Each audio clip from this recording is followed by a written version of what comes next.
குளிர்ச்சியும் அதே நேரத்தில் யுகங்களையும் விளங்கும் காலத்தின் கொடூர சக்தியும் கலந்தது அவளின் இருப்பு.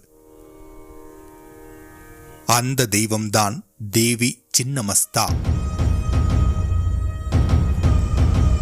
கடுமையான கோபத்தின் முகமூடியில் தோன்றினாலும் தேவியின் உள்ளத்தில் ஓடுவது கருணையின் பெருங்கடல்.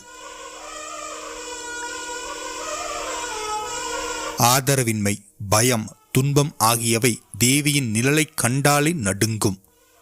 அவரின் திருவடி தொட்டவனை இருள் கூட அணுக அஞ்சும். துன்பங்கள் தொட்டு பார்க்கவே பயப்படும்.